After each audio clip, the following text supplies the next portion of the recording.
कमजोर होने की इजाजत नहीं मुझे, मैं कुछ मजबूत कंधों का हौसला हूं और रो लेने का सबब नहीं है मुझ में, मैं कुछ खिले हुए चेहरों का तोहफा हूं। तो स्वागत है आपका अपने इस प्यारे से चैनल पे। मेरा नाम है अमन सिंह नायक। आज हम लोग third chapter metal and non metal को लेके एक ज्यादा से ज्यादा 50-55 मिनट में पोस्टमार्टम करने वाले हैं एंड आपको बनाने वाले हैं इस चैप्टर के टॉपर, जिससे कि आपके नंबर आ सकें 80, 85, 90, 95%। तो चलिए शुरू करते हैं अपनी क्लास को गीता के एक प्यारे से श्लोक के साथ। गीता के अध्याय 2 में श्लोक नंबर 56।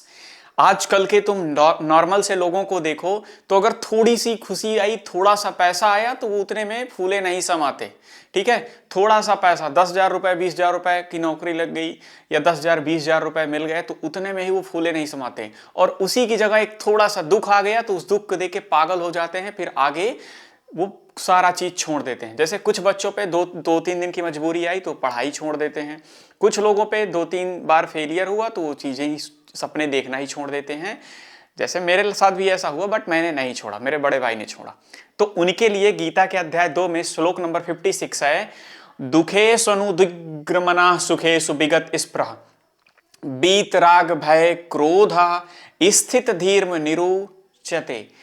मतलब श्री कृष्ण जी कहते हैं कि वो लोग वीर होते हैं या ऋषि मुनि होते हैं जो थोड़े से दुख पे दुखी नहीं होते, थोड़े से सुख मिलने पर एकदम से खुश नहीं हो जाते, और थोड़ी सी परेशानी आने पर, थोड़ी सी विपत्ति आने पर वो अपने ध्यान से, अपने मंजिल से भटकते नहीं है। ऐसे लोग ही ऋषि मुनि या योगी होते हैं। इसीलिए अक्सर आप लोगों को भी समझाया जाता है कि थोड़ी सी परेशानी आ रही है तो उतना नहीं पेशेंस हो, मतलब पेशेंस खो देना। जैसे आजकल के लोगों को देखो, मैं कई जगह पढ़ाने गया, मैं अक्सर देखता हूं, मतलब इतना वो लोग पहली बात तो तामसिक भोजन कर लिए हैं कि थोड़ा सा प्रॉब्लम आई मतलब रोना धोना शुरू, परेशान हो गए। और ऐसे लोग रियल लाइफ में कुछ नहीं होते। मैं आपको इसलिए बता रहा क्योंकि अभी आप 10th में, अभी आपका लाइफ शुरू होगा और आगे आने वाले 12th में या फिर ग्रेजुएशन के फेज में आपके साथ ऐसा ऐसा होगा कि आपको लगेगा कि यार अब तो सब खत्म हो चुका है, नौकरी नहीं मिलेगी। उस टाइम आप ये श्लोक याद करना कि श्री कृष्ण ने कहा है कि वही लोग मंजिल तक पहुंचते हैं जो अपना धैर्य नहीं खोते। पेशेंस रखो। ये जो आज YouTube में देख रहे हो ये आज की मेहनत नहीं है, 8 साल की मेहनत है। और इसके पीछे मैंने बहुत लोगों की गालियां सुनी है, बहुत ताने सुने हैं। और उसके बाद मेरे बड़े भाई ने तो पेशेंस थोड़ा सा उसने खो दिया क्योंकि बहुत सीधा है तो घर पे खेती किया, लेकिन मैं जिद्दी था। मैं कहा पेशेंस नहीं खोना, मेहनत करनी है। तो मेहनत करता गया, फिर सिलेक्शन भी लिया, फिर अब चैनल चला रहा और अभी आगे बहुत चीजें करना है। तो चलिए अपनी क्लास को शुरू करते हैं। चैप्टर का नाम है हमारे metal non metal. Chapter third है। ज्यादा से ज्यादा 50, 54, 52 के मिनट के आसपास दे देना, चैप्टर को एकदम अच्छे से करा के चला जाऊंगा। ठीक है, सबसे चैप्टर का क्या नाम है हमारे, metal and non metal. Chapter का हमारे भैया नाम है मेटल एंड नॉन मेटल। तो सबसे पहले आप लोग को मेटल एंड नॉन मेटल की प्रॉपर्टियां देखनी चाहिए कि मेटल एंड नॉन मेटल की प्रॉपर्टियां होती क्या हैं।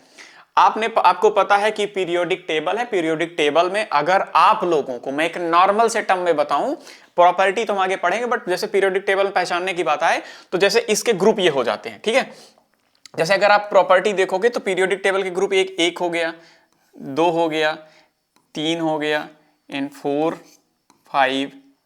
ठीक है, अरे भैया बहुत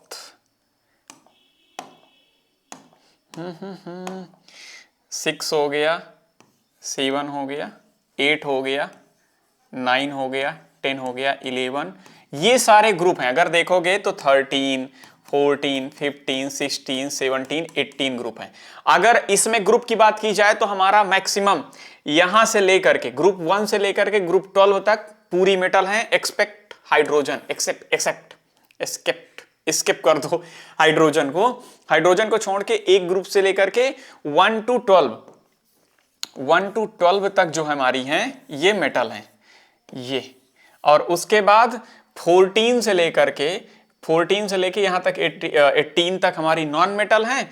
अब अगर और ये जो हैं ये मेटलॉइड्स हैं, इनके ये जिग जैग वाले एक तरीके से देखोगे तो हाइपोटेनस के रूप में जो है ना ये जिगजैग में दीज आर मेटलाइट्स। मेटलाइट्स वो होते हैं जिनमें मेटल की भी प्रॉपर्टी होती है, नॉन मेटल की भी प्रॉपर्टी होती है। ठीक है, दोनों फिजिकल और केमिकल प्रॉपर्टियां दोनों की उनमें लाई करती है। जैसे इनको अगर आप चाहो तो मेटल की तरह यूज कर सकते हो और नहीं चाहते हो तो नॉन मेटल की तरह यूज कर सकते हो। आगे पढ़ेंगे, लेकिन अगर आपको इंडिकेट देखना है कि इसमें मेटल कौन कौन से हैं, तो जो ब्लू से हैं वो मेटल है, जो रेड से हैं वो नॉन मेटल है ये सारे, और जो ग्रीन से हैं ये वो हमारे क्या हैं, मेटलाइट्स हैं। चलिए अब थोड़ा सा हम आ जाते हैं प्रॉपर्टियों पे कि प्रॉपर्टियां क्या क्या होती हैं। सबसे पहले प्रॉपर्टीज ऑफ मेटल। सबसे पहला देखो मेटल, मेटल आप अपने आसपास देखो, लोहा है, गोल्ड है, या फिर जो सिल्वर है, ये सारी चीजें, कॉपर है, ये सब मेटल है। ठीक है, अब मेटल आप अपने से आइडेंटिफाई कर सकते हो उनकी प्रॉपर्टियां क्या क्या हो सकती हैं। जैसे पहले तो ये बहुत मजबूत होती हैं, दूसरी ये चमकीली होती हैं, शाइनिंग होती हैं, शाइनिंग सरफेस होता है, तीसरा थोड़ी सी स्ट्रांग होती हैं, फोर्थ अगर देखा जाए तो गोल्ड की एक पतली सी पतली लेयर हम लोग खींच सकते हैं। लेकिन अगर जो नॉन मेटल है, जैसे नॉन मेटल में लकड़ी है, पत्थर है, इनसे हम पतली पतली वायर नहीं खींच सकते, तो सारी चीजें लस्चर हो गई, ऐसी चीजें। जैसे सबसे पहला हम प्रॉपर्टी देखेंगे कि मेटल की पहली प्रॉपर्टी क्या होती है, लस्चर। अगर 1-2 नंबर का क्वेश्चन कभी कभी आ जाता है, write down the definition of metal and write any 3-4 properties of metal, then you can write these property.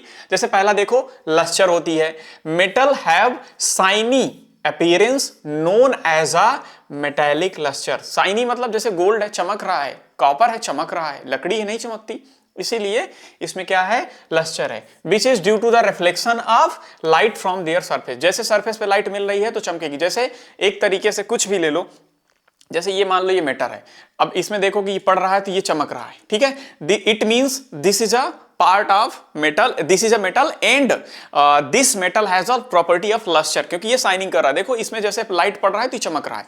ठीक है, तो ये एक प्रॉपर्टी हो गई। अब और अगर आप देखना चाहो तो ये देखो, ये है गांधी जी के टाइम की चाबी, और ये अली बाबा की गुफा की चाबी, जैसे ये भी मेटल है, तो इसमें देखो कि पड़ रहा है तो चमक रहा है। ठीक है, नेक्स्ट आ जाते हैं हम लोग। तो पहला क्या प्रॉपर्टी होती है, लस्टर होती है। कभी कभी 1 नंबर का क्वेश्चन ऐसा आता है, which is a property of metal, तो उसमें ऐसे ऑप्शन रहेंगे, साथ में लस्टर रहेगा और नॉन मेटल वाली प्रॉपर्टियां रहेंगी, तो उसमें मेटल की प्रॉपर्टी में आप लस्टर टिक कर सकते हो, तो 1 नंबर का क्वेश्चन सही हो जाएगा। ठीक है, नेक्स्ट आ जाता है हमारा डक्टिलिटी।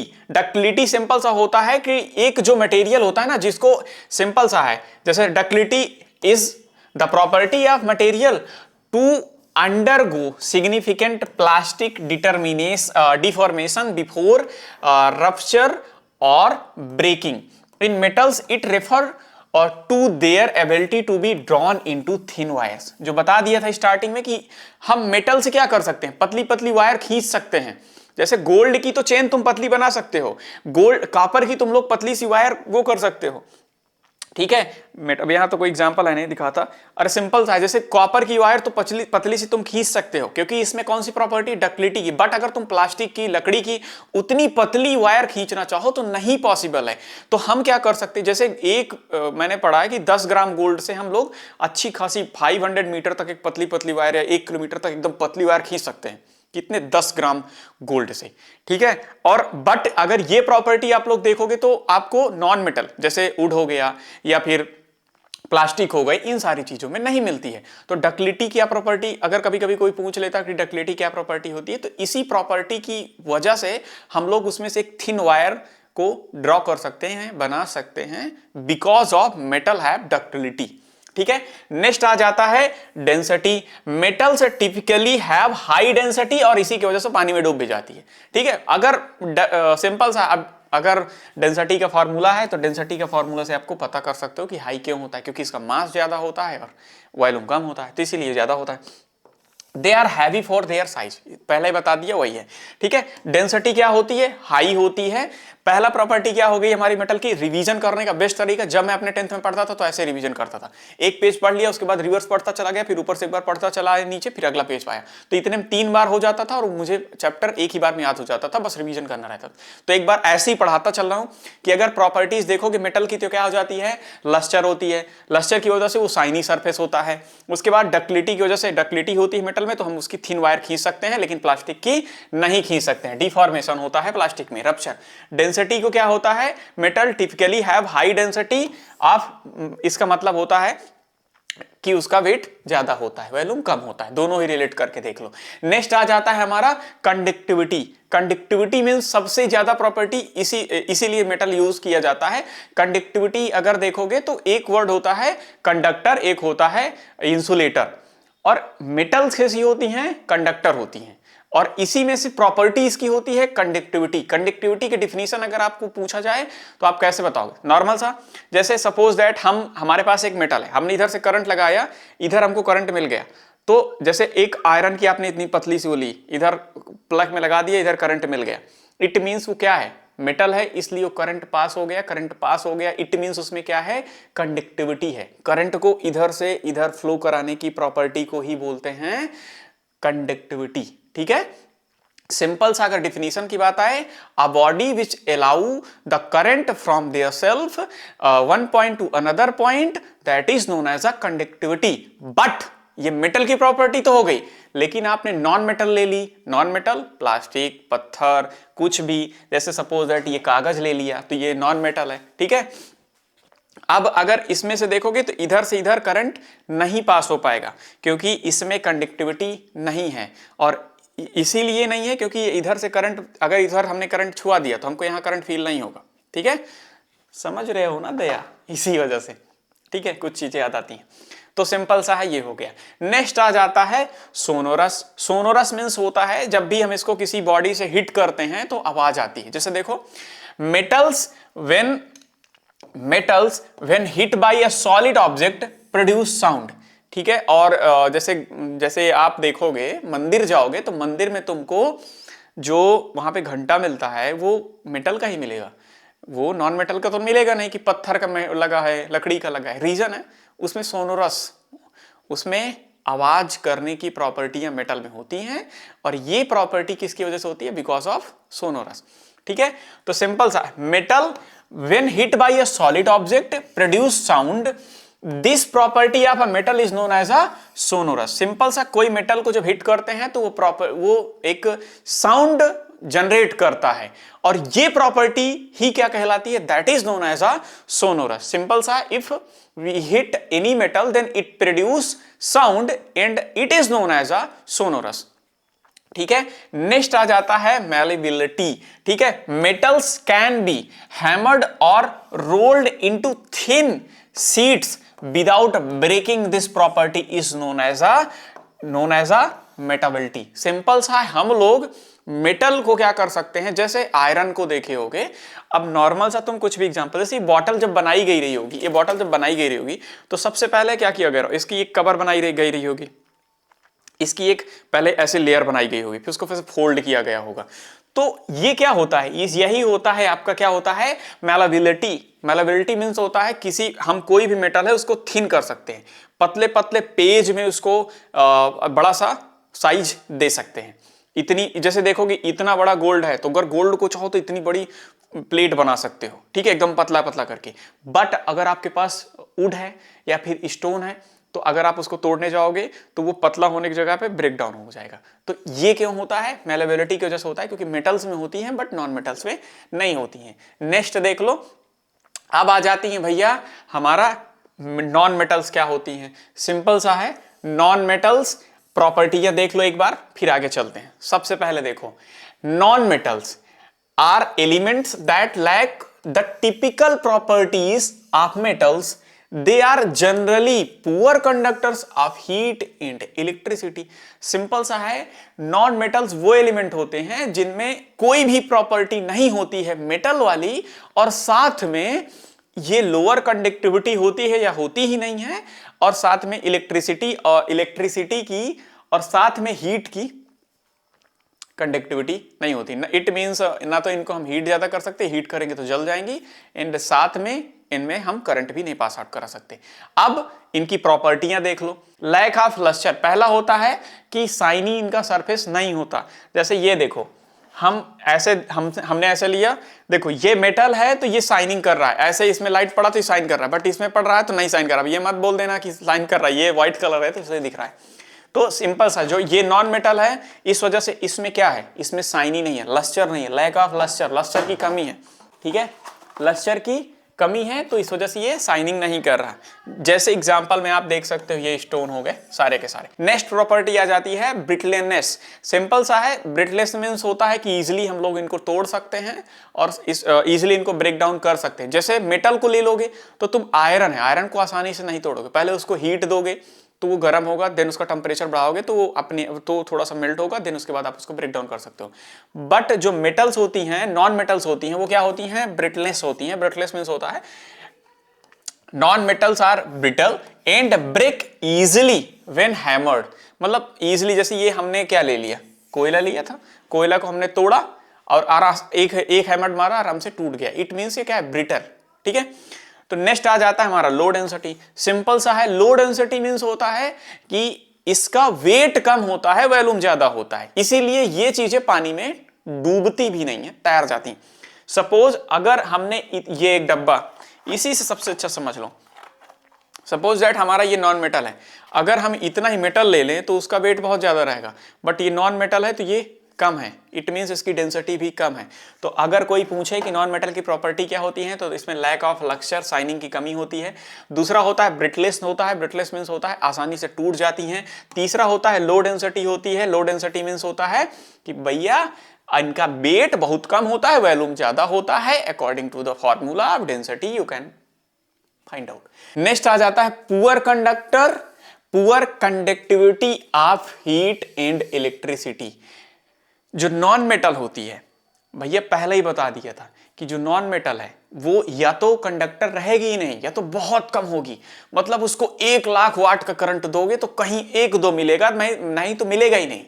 तो इसीलिए हम लोग बोलते हैं non metals have very very low conductivity of heat and electricity.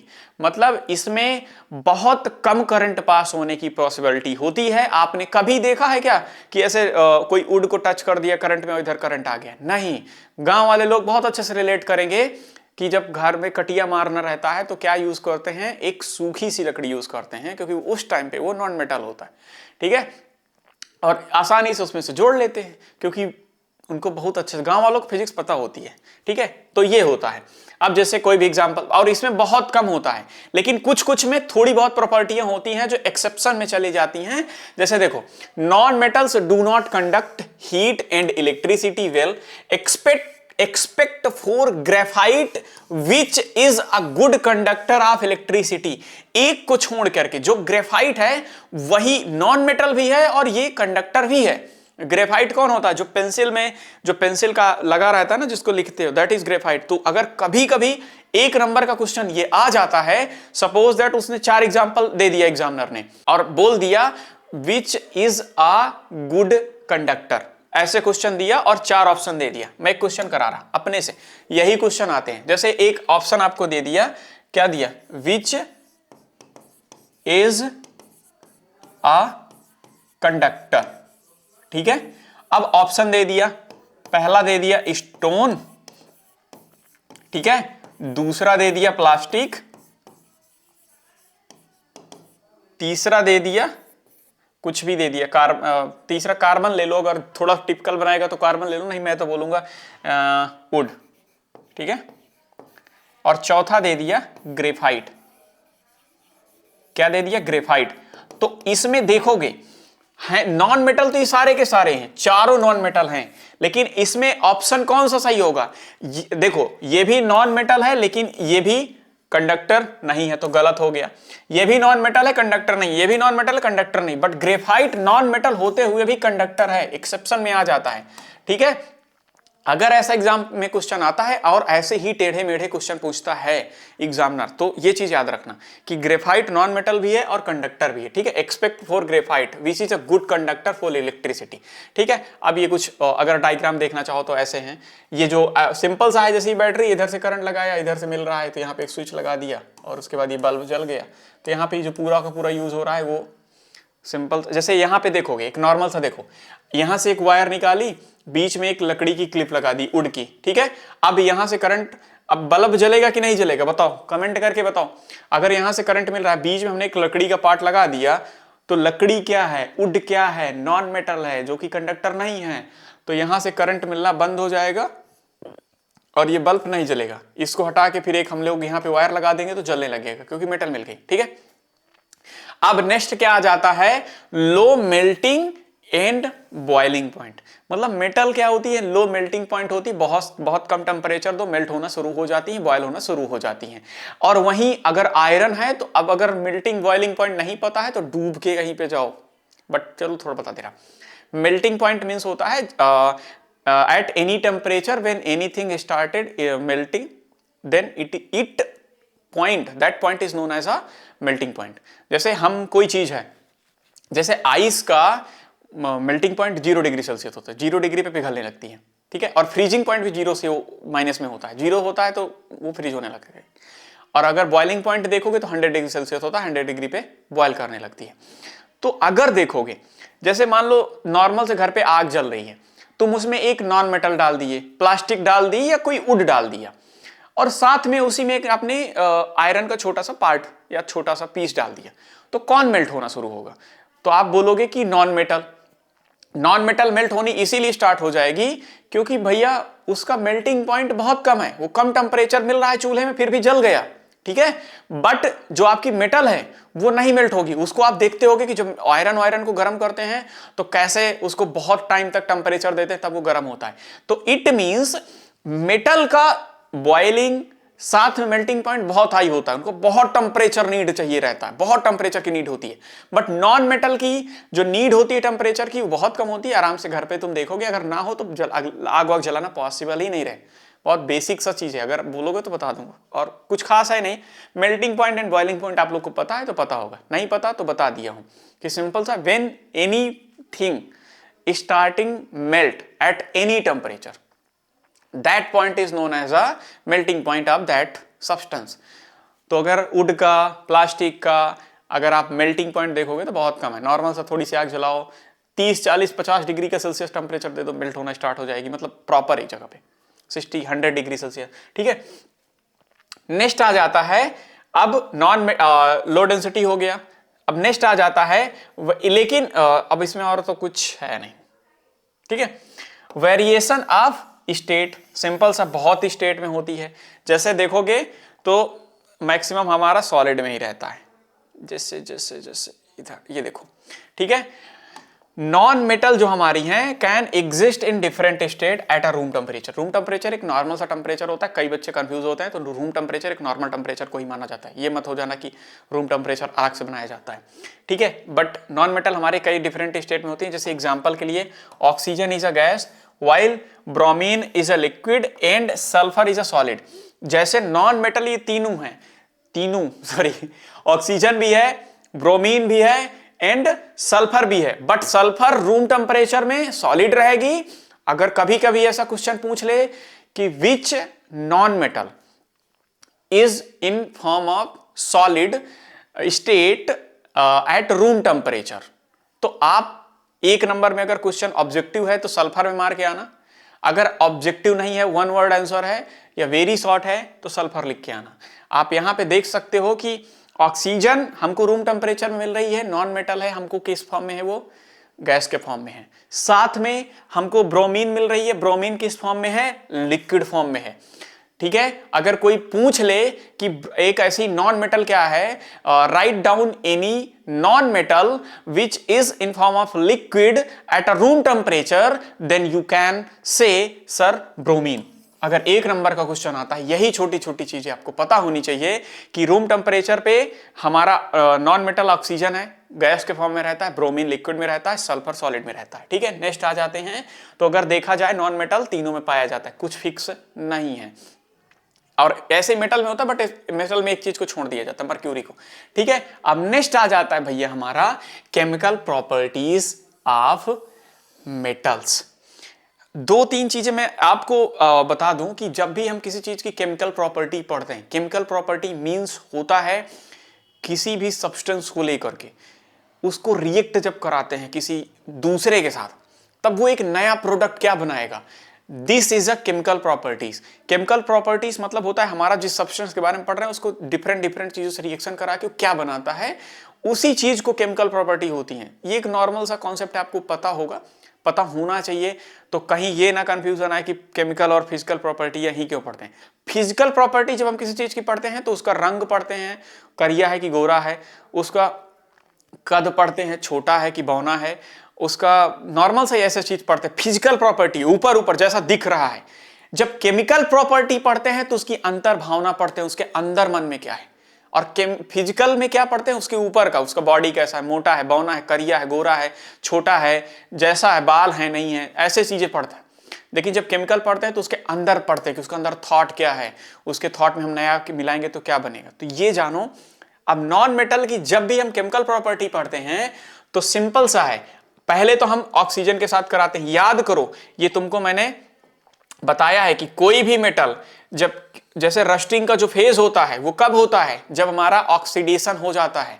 तो कोई भी मेटल है अगर ऑक्सीजन के साथ रिएक्ट कर रही है, किसके साथ, ऑक्सीजन के साथ रिएक्ट कर रही है, reaction with oxygen of any metal, metal react with oxygen to form metal oxide. और यही होता है इसका जो रस्ट लग जाता है, जिसे तुम लोग बोलते हो जंग लगना, रस्टिंग। ठीक है, इसी को बोलते हैं भैया रस्टिंग। तो अगर कोई भी मेटल रिएक्ट करेगी ऑक्सीजन के साथ, metal react with oxygen to form metal oxide, the reactivity varies and some metal may react more vigorously than others। ठीक है, और कुछ ज्यादा उसमें से रिएक्ट करती हैं। जैसे एक नॉर्मल सा मेटल ऑक्सीजन को लिया तो मेटल ऑक्साइड बन गया। जैसे अगर नहीं पता तो मैं तुमको बता दे रहा, एक दो एग्जांपल लिखा दे रहा। कॉपर लिया प्लस ऑक्सीजन लिया, क्या लिया, कॉपर लिया, ऑक्सीजन लिया, कॉपर ऑक्साइड बना दिया। क्या बना दिया, कॉपर ऑक्साइड बन गया। तो यही हो गया मेटल का, इसी को क्या बोलेंगे, कॉपर ऑक्साइड। ठीक है, ऐसे ये ऑक्सीडेशन हो गया तो इसी में कॉपर की, इसी की वजह से रस्टिंग होनी शुरू हो जाती है। दूसरा एग्जांपल ले लो, Fe+O2 is equal to FeO, ferrous oxide बन गया। ये हो गया ऑक्सीडेशन, और यही होता है सिंपल सा। ठीक है, मेटल ऑक्साइड।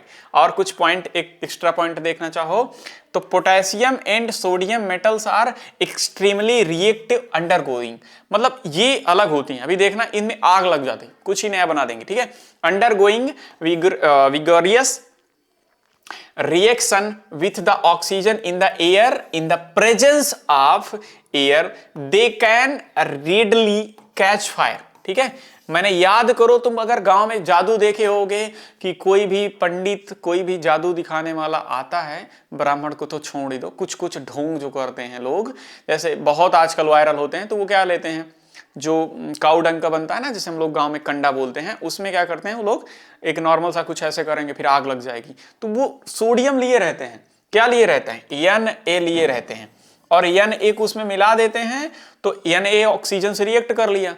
Na ऐसे बंद किए मुट्ठी में, ठीक है, अभी वो ऑक्सीजन नहीं रिएक्ट कर रहा, इनको हाथ ही चला दे, ऐसे हाथ में बंद किए और धीरे से उसको फेंक दिया। तो जैसे ही वो उसमें फेंके, ऑक्सीजन एयर से रिएक्ट किया और वो क्या पकड़ लेगा, कैच फायर एंड बर्न, जलने लगेगा।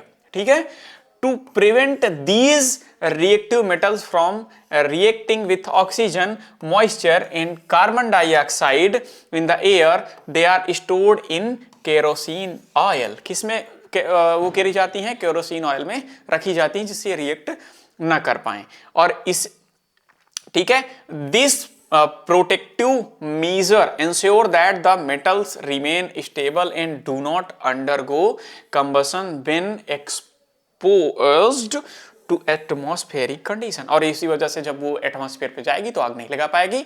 बट अगर गांव में जो तुम्हारे जादू वादू होता है, वो अगर देखोगे तो वो इसी वजह से होता है, क्योंकि वो लोग सोडियम लिए रहते हैं और बाबा लोग बोल देते हैं कि देखना भी आग लग जाएगा, और वो सीधा सा रीजन होता है भाई, उनको सोडियम है और वो लोग इस चीज का यूज करके लोगों को जादू दिखाते हैं, बेवकूफ बनाते हैं। तो ये चीज याद रखना कि क्या होता है, सोडियम और पोटेशियम होता है, दोनों में से कोई एक चीज होता है। नेक्स्ट आ जाते हैं हम लोग, ठीक है, ये प्रॉपर्टी आप लोग, अब नेक्स्ट आते हैं। नेक्स्ट है, अब जब मेटल का रिएक्शन किसके साथ, पहले तो हमने करा दिया सिंपल सा ऑक्सीजन के साथ, तो मेटल का ऑक्साइड बन गया। और इसमें जब उसके बाद वाटर के साथ कराएंगे तब भी रस्टिंग ही होगी, बट यहां पे हाइड्रोक्साइड बनाएगा। अगर कोई, जैसे आपने आयरन ले लिया, पानी ले लिया, जो घर के दरवाजे होते हैं या जंगले होते हैं उसमें हम पेंट क्यों करते हैं? क्योंकि पानी ना पड़े। पानी पड़ता है तो पानी रिएक्ट करता है और रस्टिंग हो जानी शुरू होती है। लेकिन यहां पे हाइड्रोक्साइड बन रहा होता है, और जब नॉर्मल एक ऐसा लोहा है जिसमें पानी नहीं पड़ रहा बट वो रस्टिंग पकड़ रहा है, तो वहां पे ऑक्सीडेशन हो रहा है। तो यहां पे फेज दोनों ही होते हैं, बट एक में हाइड्रोक्साइड बनाता है, एक में जब पानी पड़ेगा तो हाइड्रोक्साइड बनाएगा। जब एयर से रिएक्ट कर रहा होगा तब आपका क्या बनाएगा? ऑक्सीडेशन होगा, ऑक्साइड होगा। आप सिंपल सा देख लो, जैसे कोई भी मेटल लो, metal react with water to form metal hydroxide and hydrogen gas. The reactivity with water varies among metals. और सारी मेटल की अलग अलग होती है। जैसे अगर आयरन लोगे तो कम, थोड़ा सा पहले ही रिएक्ट करना शुरू होगा, कापर थोड़ा ज्यादा टाइम होगा, ऐसे करके गोल्ड लोगे तो थोड़ा और ज्यादा होगा। जैसे तुमको एक एग्जांपल बताता हूं, हमारे घर में जो हमारी मम्मियां पहनती हैं सिल्वर की या गोल्ड की चैन हो गई, रिंग हो गई, तो उसमें क्या रहता है, वो थोड़े टाइम बाद वो काली पड़ने लगती हैं। मतलब 1-2 साल बाद रीजन पता है क्या? ऑक्सीजन से रिएक्ट कर रही है या पानी पड़ रहा है उसमें, तो उसकी वजह से वो काली हो जाती है, क्योंकि उनको ऑक्सीडेशन हो चुका है। और उसके बाद उसको धुलवाते हैं तो हाइड्रोक्लोरिक एसिड से सोनार धुलता है, तब वो सारी चीजें सही होती हैं। और अगर वहीं पे वो 2 साल गोल्ड का है, सिल्वर का है, तो उनकी मेटल की रिएक्टिविटी वाटर के साथ थोड़ी सी कम है। बट अगर वहीं पे तुम आयरन देख लो, तो आयरन 1 से 2 महीने में भैया कोई चीज में पानी डालो तो वो पकड़ लेगा, क्योंकि आयरन की रिएक्टिविटी वाटर के साथ बहुत ज्यादा है। तो इस वजह से वो क्या बना लेगा? मेटल हाइड्रोक्साइड पहले बना लेगा, ठीक है, फॉर्म कर लेगा, साथ में हाइड्रोजन। ठीक है, अगर जैसे देखना चाहो तो अगर reaction of metal with steam, steam के साथ रिएक्ट हो रहा है, मतलब गरम गरम हवा के साथ, ठीक है, कुछ सिंपल ले, जैसे यहाँ पे एक मेटल रख दिया, यहाँ से एक बर्निंग फायर, यहाँ से स्टीम बनी, इधर गई, और ये एक स्टैंड के थ्रू हमने वो कर रखा है, यहाँ पे कॉर्क है और डिलीवरी ट्यूब है, यहाँ से होते हुए फिर यहाँ जा रही है। तो सिंपल सा, फिर वाटर है, फिर यहाँ पे हाइड्रोजन गैस मिल जाएगी, और साथ में हमको वाटर मिल गया पानी में, और यहीं पे हमको डिलीवरी ट्यूब में मेटल का वो पार्ट मिलेगा, जो कि हमारा क्या बनाएगा? मेटल का हाइड्रोक्साइड बनाएगा। ठीक है, अब नेक्स्ट आ जाता है, तो कभी भी अगर मेटल का रिएक्शन हो रहा है वाटर के साथ, तो मेटल का हाइड्रोक्साइड बनेगा। जैसे नॉर्मल सा तुम कोई भी अगर लेना चाहो तो ले सकते हो। इसका एक रिएक्शन अगर ऐसा है, देखो, Cu सपोज दैट है प्लस H2O, तो कॉपर हाइड्रोक्साइड बना लेगा, CuOH का होल ट्वाइस प्लस H, ठीक है, 2। ये अगर यहाँ पे देखोगे तो कॉपर हाइड्रोक्साइड बना प्लस हाइड्रोजन बना, ऐसे रिएक्शन होता है। नेक्स्ट आ जाता है, अब जैसे देखो मैंने तुम्हें बताया, तो उसमें हाईली रिएक्टिव मेटल कौन कौन सी होती हैं? जो बहुत जल्दी रिएक्ट करेंगे, highly reactive metals like sodium, potassium, ये तो कुछ ज्यादा रिएक्ट करेंगे, एकदम जल्दी से रिएक्ट करके आग लगा देंगी। ठीक है, विगोरसली विथ कोल्ड वाटर, ठंडे पानी के साथ। लेस रिएक्टिव मेटल कौन सी हैं? जैसे like magnesium react with hot water के साथ रिएक्ट करेगी। Least reactive metals like iron react with steam. ठीक है, नेक्स्ट आ जाता है reaction of metal with acid. अब हम लोग क्या देख रहे हैं नेक्स्ट में? अब जब हमारी मेटल का रिएक्शन होता है एसिड के साथ, तो क्या होता है? कुछ खास नहीं होता है। यहां पे हम पहले ही पढ़ चुके हैं, हम जो एसिड बेस साल्ट पढ़े हैं वही प्रॉपर्टी है, कुछ नया नहीं है। सारे चैप्टर मैंने पहले ही बोल दिया था कि सारे चैप्टर इंटरकनेक्टेड हैं। अगर यहाँ पे देखोगे, वहां पे जब हम मेटल का रिएक्शन कराए थे एसिड का, वहां पे एसिड पहले रखे थे, मेटल बाद में रखे थे, और जब रिएक्शन कराए थे तो हमको क्या मिला था भैया? सिंपल सा हमको सॉल्ट ही तो मिला था। और यहाँ पे भी तो वही चीज हो रहा है, यहाँ पे हम मेटल पहले ले लिए, बाद में एसिड डाल दिए, तब भी सॉल्ट ही मिलेगा। तो देखो, metals react with dilute acid. Dilute पहले ही बताया हूं, क्या बताया था कि डाइल्यूट के साथ रिएक्शन क्यों करवाते हैं? आप लोग कमेंट करके बताना, ये रीजन मुझको चाहिए। हम लोग यहाँ पे कंसंट्रेटेड एसिड क्यों नहीं लेते, ये बताओ कमेंट करके। हम लोग हमेशा डाइल्यूट ही क्यों लेते हैं रिएक्शन कराने में मेटल के साथ, मुझको बताना कमेंट करके। ठीक है, metals react with dilute acid to produce salt and hydrogen gas. This reaction is more vigorous with more reactive metals. और ये रिएक्शन बहुत ज्यादा मतलब विगोरियस होगी उसके साथ जो ज्यादा पावर वाली आपकी मेटल होगी। जैसे एक यहाँ पे एग्जांपल देख लो, मेटल है, मेटल का एसिड के साथ रिएक्शन हुआ, साल्ट बना प्लस हाइड्रोजन बना। कोई भी देख लो, FeHCl है, ठीक है, देखो Fe जाएगा Fe प्लस का Cl माइनस का, तो ये तोड़ के इसके साथ आ जाएगा और हाइड्रोजन रिलीज कर देगा। कौन सा रिएक्शन एक बार हो रहा है आप याद करो, एक डिस्प्लेसमेंट रिएक्शन पढ़ाया था। तो अगर डिस्प्लेसमेंट रिएक्शन के 1-2 एग्जांपल आए तो आप ऐसे कर सकते हो कि Fe यहाँ पे जैसे Fe प्लस HCl है और प्लस FeCl2 बना ले रहा प्लस H2 बना ले रहा, तो यहाँ पे डिस्प्लेसमेंट ही तो हो रहा है भैया। Fe है, Fe अलग हुआ, Fe जाके जुड़ा अलग हुए Cl के साथ, तो Cl Fe के साथ मिल गया, साथ में हाइड्रोजन हमारा अलग हो गया। ठीक है, नेक्स्ट अगर देख लोगे मैग्नीशियम का रिएक्ट कराओगे तो मैग्नीशियम क्लोराइड बन जाएगा, हाइड्रोजन बन जाएगा। नेक्स्ट जेड, ऐसे जेड का कराओगे तो जिंक क्लोराइड प्लस हाइड्रोजन, फिर एल्युमिनियम क्लोराइड, ऐसे ये कुछ इसके एग्जाम्पल हैं और ऐसे कभी कभी क्वेश्चन आते हैं। इसी में से क्वेश्चन भी आपका बनता है कभी कभी, क्या ऐसे ही बनता है और क्या ही बनेगा। ठीक है, नेक्स्ट आ जाते हैं। तो कभी भी अगर मेटल का एसिड के साथ रिएक्शन होता है तो हमारा क्या बनता है, हाइड्रोजन रिलीज होता है, हाइड्रोजन गैस बनती है और उससे पहले हमारा सॉल्ट या नमक बनता है, उसी का क्लोराइड फॉर्म बनता है।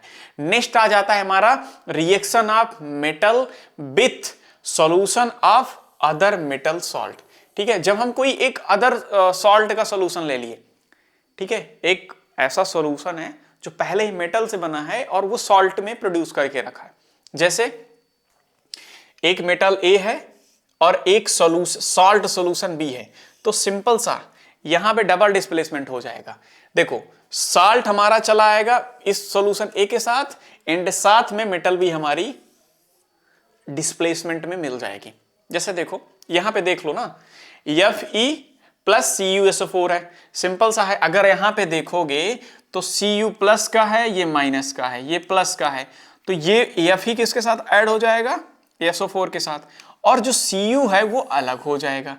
तो ये हो जाता है when we react any metal with any metal salt. ठीक है, देख लो रिएक्टिव मेटल्स कैन डिस्प्लेस, जो मोर रिएक्टिव मेटल रहेगी, हम डिस्प्लेसमेंट में क्या पढ़ते थे, जो लेस रिएक्टिव रहता था उसको वो डिस्प्लेस कर देता था और मोर रिएक्टिव उसके जगह पे उसका जगह ले लेता था। एग्जांपल बताया था, जब तुम्हारा कटने लगे तो समझ जाओ कि तुमसे कोई ज्यादा हैंडसम आ चुका है और वो तुम्हारा जगह लेने वाला है, क्योंकि तुम में कुछ कमियां आ गई हैं, तुमसे अच्छा मिल चुका है, तुम कम रिएक्टिव हो, वो ज्यादा रिएक्टिव हो, तो तुम्हारा कटेगा। ऐसे यहां पे है reactive metals can displace less reactive metal from there compound. ठीक है, क्या करेगा, डिस्प्लेस कर दिया किसको, लेस रिएक्टिव वाले को। और यही तो पढ़ाया था डिस्प्लेसमेंट रिएक्शन में, when any more reactive element displace less reactive substance or element, then it formed a new product and this is known as a displacement reaction and same thing is here. ठीक है, Fe था, Fe ज्यादा power वाला था, power यही से शुरू होला यही से खत्म होला, और Fe ने किसको रिप्लेस कर दिया, Cu को हटाया कि हट भाई, और उसके बाद क्या बना दिया, फेरस सल्फेट बना दिया, कॉपर को अलग कर दिया। ठीक है, और यही एग्जांपल हुआ when any metal react with solution of other metal. ठीक है, नेक्स्ट आ जाता है हेयर Fe। अब वही लिखा है कि Fe जो था हमारा वो डिस्प्लेस कर दिया Cu को और सॉल्ट के सॉल्यूशन को, और Fe क्या था, मोर रिएक्टिव था, तो Cu से ज्यादा रिएक्टिव था तो Cu को कर दिया। ठीक है, अब अगर टेस्ट ट्यूब में देखना चाहो तो सिंपल सा ये देखो, ये टेस्ट ट्यूब है, इसमें आयरन की नेल लगी थी, इसमें कॉपर सल्फेट था और साथ में हमने इसमें आयरन की ट्यूब लगा दी, और बस एक मिनट,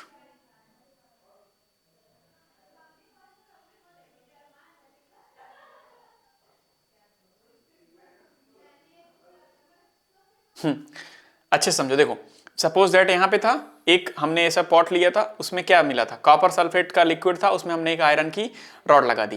थोड़ी टाइम बाद हम लोग क्या देखेंगे, थोड़ी टाइम बाद हम लोग देखेंगे कि इसमें क्या आ जाएगा, इसमें कॉपर आ जाएगा, कॉपर की वायर, और साथ में यहां पे क्या हो जाएगा, आयरन सल्फाइड सॉल्यूशन हमारा मिल जाएगा। तो ये कुछ ऐसे रहता है। ठीक है, Cu cannot displace Fe, iron its salt solution, Cu is less reactive than Fe। तो अगर कभी कभी ऐसा एग्जांपल इसका बने तो कभी भी ऐसा पॉसिबल नहीं है। जैसे हम Fe ले लिए थे, Fe प्लस CuSO4, ठीक है, इसका रिएक्शन तो क्या बन जाता था, FeSO4 प्लस Cu। लेकिन अगर कभी ऐसा बोल दिया जाए कि Cu plus FeSO4 and then अब यहां पे Cu क्या डिस्प्लेस कर सकता है क्या, Fe को हटा सकता है, तो यहां पे जवाब होगा ये रिएक्शन ही गलत है। ये रिएक्शन कंप्लीटली गलत हो जाएगा, क्योंकि Cu जगह ही नहीं ले पाएगा। जैसे तुम हो, तुम बहुत स्मार्ट हो, तुमसे कम स्मार्ट लड़का आएगा तो वो जगह नहीं ले पाएगा तुम्हारी बाबू गुस्सा नहीं होगी, तुम्हारी बाबू तुमको ही बोलेगी बाबू ने खाना खाया कि नहीं खाया, क्योंकि अभी जो सामने वाला आया है वो अभी तुमसे थोड़ा सा बेकार है। जिस दिन तुमसे थोड़ा सा अच्छा मिला उस दिन बाबू उसको खाना खिलाने लगेगी और तुम्हारा कट चुका रहेगा। ठीक है, तो ये कभी मत करना कि यहाँ पे क्या एफ ही की जगह पे यहाँ पे Cu हो सकता है, क्या यहाँ पे एफ ही हो सकता है फिर डिस्प्लेस करे, तो कभी पॉसिबल नहीं है। अगर एफ ई यहाँ चिपक गया तो उसको Cu के बस का नहीं है करना, कोई नई मेटल लानी पड़ेगी तभी रिएक्ट कर पाएगी। ठीक है, अब नेक्स्ट आ जाता है अब एक रिएक्टिविटी सीरीज होती है कि कौन ज्यादा जल्दी रिएक्टिव करती है कौन कम करती है, तो ये रिएक्टिविटी सीरीज है। कभी कभी ऐसे भी क्वेश्चन आते हैं कि which is more reactive metal on reactivity series, then आपको इसमें से ऑप्शन देखना है, जो सबसे ऊपर है वही उसी के अकॉर्डिंग चूज करना है। चलो बता दे रहा, फिर क्वेश्चन एक बता दे रहा। जैसे देखो, सबसे पहले अगर देखोगे तो रिएक्ट विथ वाटर के साथ ये वाली सीरीज बहुत हाई है, और रिएक्ट विथ एसिड के साथ ये वाला पार्ट बहुत ज्यादा है। और ये जो है ना reactivity series is a list of metals arrange in the order of their decreasing activities. Simple सा है, ये कैसे अरेंज की गई है, इनके डिक्रीजिंग, वही वाला पावर है। The reactivity series of metal is a list that rank metals from most reactive to least reactive. This series is useful for predicting how metals will react with water, acid and other substance as well as in displacement reaction. जैसे मैंने आपको बताया कि gold थोड़ा कम करेगा, iron ज्यादा कर लेता है, तो उसी के अकॉर्डिंग है। जैसे देखो पोटेशियम देखो, सोडियम देखो, सबसे ज्यादा पोटेशियम है, फिर सोडियम है, फिर उससे कम है लिथियम, बेरिलियम, फिर उसके बाद भैया ये क्या ही में एक सेकेंड, ठीक है, फिर उसके बाद आ जाता है स्टोनियम, फिर उसके बाद आपका आ जाता है कैल्शियम, फिर मैग्नीशियम, ऐसे करके ये सीरीज है। अब अगर कभी भी ऐसा क्वेश्चन आ जाए कि कौन वाटर के साथ सबसे हाईली रिएक्टिव है, तो वहां पे आपका जवाब होगा पोटेशियम। कौन सबसे ज्यादा वाटर के साथ लेस है, तो प्लेटिनम है। ये सारी चीजें हैं, और प्लेटिनम का इसीलिए यूज हम लोग थोड़ी सी उन जगहों पे करते हैं जो ज्यादा कॉस्टली होती हैं। आप मेटल के रूप में देख सकते हैं बहुत सारे, जैसे रॉकेट जो बनते हैं उसमें मेटल सरफेस में यही सारा चीज यूज होता है, इसी का एक अलॉय बना के यूज करते हैं। ठीक है, तो ऐसे है। अगर आप ये सीरीज देखोगे तो सबसे हाई कौन सी है, पोटेशियम है वाटर के साथ रिएक्टिव में। ठीक है, लेकिन वाटर के साथ तो सबसे ज्यादा पोटेशियम है, और अगर देखोगे तो हाईली अनरिएक्टिव कौन सी है, प्लेटिनम है, और साथ में एसिड के साथ सबसे ज्यादा रिएक्टिव कौन सी है, इसमें जिंक ले लो। ठीक है, तो ये क्वेश्चन में से एक ही दो क्वेश्चन बनता है कि सबसे ज्यादा रिएक्टिव कौन मेटल है वाटर के साथ, then you can say potassium, और सबसे कम कौन सी है, प्लेटिनम। नेक्स्ट आ जाते हैं हम लोग, next metal and non metals. When metals interact with non metals they combine to create ionic compound. Conversely when non metals engage with other non metals they form covalent compound. ठीक है, जब metal और non metal combine करेंगे तो क्या बनाएगा, ionic compound बनाएगा। और लेकिन जब नॉन मेटल इंगेज करती है अलग कोई नॉन मेटल के साथ, तब ये कौन सा कंपाउंड बनाती है, कोवैलेंट कंपाउंड। अब आयनिक कंपाउंड क्या होते हैं, आयनिक बॉन्डिंग क्या होती है, और थोड़ा सा कोवैलेंट कंपाउंड क्या होते हैं। सिंपल सा, जब सेम का फॉर्मिंग होता है, जैसे देखो ionic compound are chemical compound composed of positively charge ion, cations जिसे आप बोलते हो, जिन्हें आप कैटायंस बोलते हो, usually derived from metals and negatively charged anions usually derived from non metals। जैसे आप नॉर्मल सा है, कोई भी मेटल को नॉन मेटल के साथ मिलाओगे तो मेटल का जो पॉजिटिव वाला चार्ज रहेगा वो नॉन मेटल के निगेटिव वाले के साथ रिएक्ट करता है, तो that is known as ionic compound. ठीक है, उसके फॉर्मेशन देख लो कैसी होती है। Ionic compound are formed by transferring electrons. ठीक है, आप फॉर्म द मेटल, सिंपल सा है, जो बताया कि मेटल से इलेक्ट्रॉन ट्रांसफर कर दिए गए atom to the non metal atom, this transfer result in the formation of ions with opposite charge. भाई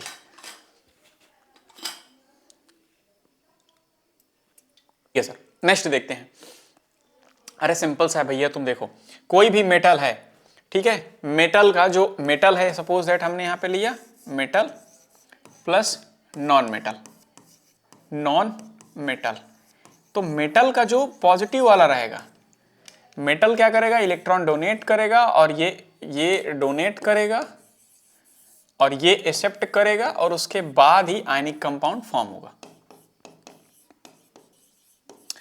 ठीक है, एनर्जी डाउन हो जाती है यार। ठीक है, अब आयोनिक बॉन्डिंग देख लो क्या होती है, और इन्हीं के बीच में जो बॉन्डिंग बन रही होती है that is ionic bonding is the electrostatic attraction between positively, जैसे हमारा पॉजिटिव चार्ज जा रहा है, पॉजिटिव आयंस जिसे आप कैटायंस बोलते हो, वो मेटल से जा रहा है, और नेगेटिव किस में से मिल रहा है हमको, एनायंस मिल रहे हैं हमको नॉन मेटल से। तो ये मिला के बना रहे हैं हमारा आयनिक कंपाउंड। अब आयनिक बॉन्डिंग जो होती है, जो प्लस, सिंपल सा प्लस वाला किधर से उठा, मेटल से, निगेटिव वाला किधर से उठा, नॉन मेटल से, और दोनों के बीच में एक बॉन्डिंग होगी, एक फोर्स लगेगा, और यही होगा तुम्हारा ionic bonding, attraction between positively charged ion cations and negatively charged ion anions. This attraction hold the ion together is a stable compound. और यही आयनिक कंपाउंड जो होता है इनके बीच में जो होल्ड करके रखता है कि मेटल से पॉजिटिव निकला है, नॉन मेटल से निगेटिव निकला है, और इनको होल्ड करके, इनको रोक के, इनको एक प्रोडक्ट के रूप में बना के रखा है, this is known as a ionic bonding, because of ionic bonding. ठीक है, ठीक है, ये कुछ एग्जांपल था। नेक्स्ट आ जाते हैं हम लोग, देखते हैं अब कुछ प्रॉपर्टीज देख लेते हैं। जैसे आयनिक कंपाउंड क्या होता है, generally have high melting and boiling point होता है, सिंपल सा मतलब क्योंकि उसमें मेटल का पॉजिटिव वाला मिल गया। अब भैया मेटल उसमें आ चुकी है, तो मेटल ने उसके जो मेल्ट, जैसे एक नॉन मेटल लिया, नॉन मेटल को तुम नॉर्मल से चूल्हे में डालोगे जल जाएगी, बट उसी नॉन मेटल में कुछ तुम प्रॉपर्टी है मेटल वाली डाल दिए। ठीक है, तो अब जो मेटल उसमें मिली, मेटल ने उसके उसके बॉइलिंग पॉइंट और मेल्टिंग पॉइंट को क्या कर दी, क्योंकि मेटल का तो बहुत ज्यादा है, 500, 600, 1000, 1500 है डिग्री सेल्सियस। तो अब भैया मेटल तो उसमें कुछ जा चुकी है ना, तो 200, 300 बढ़ा ही देगी। It means a ionic compound have high melting and boiling point and also they are usually solid at room temperature। Non metal आ गई है और मेटल भी आ गई है, तो मैक्सिमम प्रोबेबिलिटी बनती है कि सारी नॉन मेटल हमारी रूम टेम्परेचर पे सॉलिड ही रहती हैं, एक को छोड़ के। वो कमेंट करके बताना that which metal is in form of liquid at a room temperature, कौन सी ऐसी मेटल है जो रूम टेम्परेचर पे लिक्विड रहती है, कमेंट करके बता दो, एक ही है। ठीक है, नॉन मेटल तो बहुत सारी हैं जो गैस भी रहती हैं और सॉलिड भी रहती हैं, लिक्विड भी रहती हैं, लेकिन एक मेटल है जो रूम टेम्परेचर पे लिक्विड रहती, सॉलिड नहीं रहती, सिर्फ एक, उसका कमेंट करके नाम बताना। ठीक है, और नेक्स्ट हो जाता है they conduct electricity when dissolved in water और metals as ions are free to move. और सिंपल सा भैया, क्योंकि उसमें मेटल इंक्लूड हो चुकी है, तो इसकी वजह से उसका मेल्टिंग बॉइलिंग पॉइंट भी बढ़ चुका है, और उसमें कुछ प्रॉपर्टी है। भैया मेटल आ रही है तो मेटल अपनी प्रॉपर्टी लाएगी ना कुछ। जैसे मैं बताता हूं, जब तुम लोग की शादी होगी फ्यूचर में, तो तुम लोग के घर वाले क्या देखते हैं, तुम्हारे भैया की शादी हो रही होगी, तुम्हारे दीदी की शादी हो रही होगी, तो वो लोग लड़की के घर के सारे बारे में पता करते हैं, सारी चीजों के बारे में कहते हैं, लड़की के घर वाले कैसे हैं, लड़की के मम्मी पापा कैसे हैं, कोई ज्यादा ड्रिंक तो नहीं करता या गलत चीजें तो नहीं करता। रीजन पता है क्या है, क्योंकि लड़कियां को जब शादी करके हम अपने घर वाला आएंगे, तो भैया उसके साथ साथ उस घरवा की कुछ प्रॉपर्टियां भी तो हमारे आएंगी। प्रॉपर्टियां वो दहेज वाला नहीं, प्रॉपर्टी है इंसानों वाला। पता लगा वो ऐसे घर की है, सपोज दैट कहते हैं ना कि गलत घर से हमें नहीं शादी करना चाहिए क्योंकि उसमें भी कुछ ऐसे गुण होते हैं। अब तुम गलत घर में शादी कर लिया, लड़की का ही शादी करा रहे हो अपनी, मान लो आपकी सिस्टर की शादी हो रही, वो किसी ऐसे लड़के में हो गए जहाँ सारे लोग ही बहुत स्मोकिंग करते हैं, गांजा फूंकते हैं, तो उस घर में लड़का भी कर रहा होगा वो सब। इस वजह से तुम्हारे पापा मम्मी बचेंगे कि तुम्हारी दीदी की शादी वहां पे ना हो, क्योंकि कुछ प्रॉपर्टियां उनमें है। और ऐसे ही होता है कि जब कोई लड़की की शादी होती, लड़के की शादी किसी लड़की से करानी होती, तो लड़की के घर के बारे में पता किया जाता है कि भैया लड़की का खानदान अच्छा है कि नहीं, क्योंकि जब लड़की वहां से आएगी तब वो आपके घर आएगी, और जब वो वहां से आएगी तो दहेज का सामान तो लाएगी, लेकिन साथ में वो कुछ और प्रॉपर्टियां लाएंगी। ठीक है, जो जैसे अब उसका नेचर कैसा है, उसका बिहेवियर कैसा है, वो चिल्ला के तो नहीं बात करती कि पता अगले दिन से कलेश चल जाए शुरू में, ड्रम वरम में पैक होने का नौबत आ जाए, तो उन चीजों से बचने के लिए घर वाले पता करते हैं। सेम चीज यहां पे भी होता है कि जब मेटल और नॉन मेटल मिलती हैं तो मेटल की कुछ प्रॉपर्टियां चली जाती हैं, क्योंकि दहेज के साथ अच्छाई भी जाएगी तो खराबी भी जाएगी, और इसी वजह से उसका बॉइलिंग मेल्टिंग पॉइंट तो बढ़ ही जाता है, साथ में उसमें कंडक्टिविटी भी आ जाती है इलेक्ट्रिसिटी को पास आउट कराने की। मतलब वो करंट को क्या कर देगी, पास आउट। इधर से लगाओगे, इधर कोई हमारा बना है, इधर आपका करंट मिल जाएगा। Electron electron electron electron electron, ठीक है। नेक्स्ट आ जाता है, अब जैसे कुछ इसके एग्जांपल ले लो। कॉमन एग्जांपल आप ionic compound includes sodium chloride, नमक सबसे अच्छा एग्जांपल। मैंने तुम्हें पहले ही बता दिया है कि नमक को आग में डाल के देखो बर्न आउट करता है, और इसमें थोड़ा सा करंट पास आउट कराओ देखोगे तो मिलेगा करंट, बट उतना प्रॉपर तरीके से तो नहीं मिलेगा, क्योंकि नॉन मेटल भी हावी है, ठीक है। तो नॉन सोडियम क्लोराइड हो गया, पोटेशियम आयोडाइड KI हो गया, एंड मैग्नीशियम ऑक्साइड हो गया, ठीक है। ये सारी प्रॉपर्टियां हैं। अब अगर और देखना चाहो, इनका इलेक्ट्रॉनिक कॉन्फ़िगरेशन कुछ ऐसा होता है। Cl हो गया, Cl का 17 होता है, तो 2 8 लास्ट में 7 आ जाएंगे क्योंकि 17 है। नोबल गैसेस अगर देखने की बात आ जाए तो सिंपल सा होती तुम्हारी कितनी टोटल होती, कमेंट करके थोड़ा बताना, ठीक है। हीलियम, नियोन, आर्गन यहाँ पे हो गई। अब उसके बाद मेटल हमारी ये हो जाती है, नॉन मेटल हमारी, ये उनके कुछ इलेक्ट्रॉनिक कॉन्फ़िगरेशन है मेन के, कि अगर हीलियम का देखेंगे तो 2 ही रहता है, फिर उसके बाद नियोन का 10 होता है तो 2 8 हो गया, फिर उसके बाद आ जाता है आर्गन 2 8 8 आ जाता है। नेक्स्ट आ जाते हैं, नेक्स्ट है हमारा कंडक्टिविटी।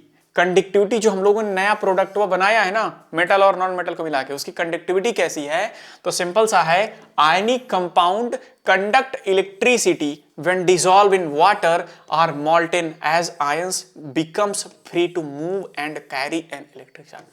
जो आयनिक कंपाउंड कैसे बना है, मेटल नॉन मेटल को मिला के, तो ये कब इलेक्ट्रिसिटी जनरेट करेगा, जब ये पानी में घुल जाएगा, तब इसके जो मेटल वाले आयंस हैं उसमें चले गए, इलेक्ट्रॉन फ्री हो गए। आप इधर से करंट लगाओगे उधर से मिलेगा, ठीक है। कभी चेक करके देखना घर पे, इसका एक एक्सपेरिमेंट मैं कराना चाहिए मेरे को, मैं आगे वीडियो डालूंगा, ठीक है। तो सिंपल सा, जैसे हम लेके बीकर लिया, अब इसमें ग्रेफाइट की एक रॉड डाल दी, और साथ में इसमें हमने सॉल्ट सोल्यूटर मतलब एक पानी का सॉल्यूशन लिया, और जब यहाँ पे देखेंगे तो करंट पास आउट होगा। गोबर गैस जो बनाए हैं उनको पता होगा कि नमक उसमें क्यों मिलाते थे। नमक मिलाने से, क्योंकि नमक एक आयनिक कंपाउंड है तो उसमें से इलेक्ट्रिसिटी जनरेट करा देता। और ग्रेफाइट जो सेल में लगा रहता था, गोबर गैस जो जाने होंगे तो मैं लगा दूंगा, देख लीजिएगा थोड़ा सा थंबनेल ऐसे।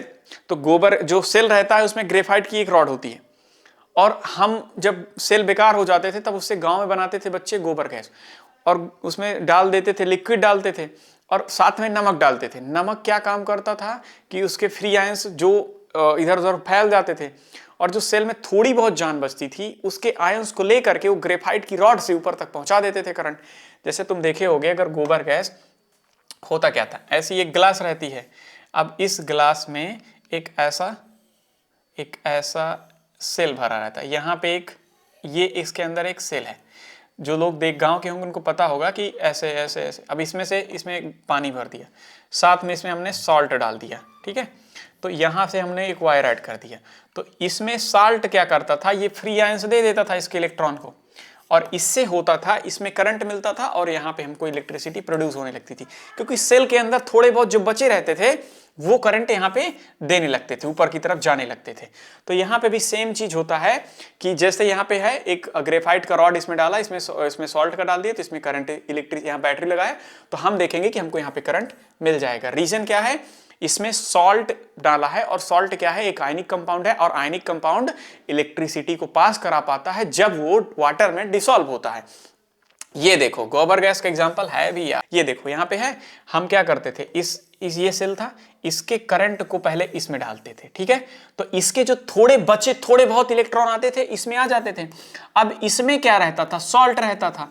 अब सॉल्ट से रिएक्ट करके ये हाईली रिएक्टिव होते थे, एक ग्रेफाइट की रॉड इधर लगा देते थे, इधर बल्ब चल जाता था।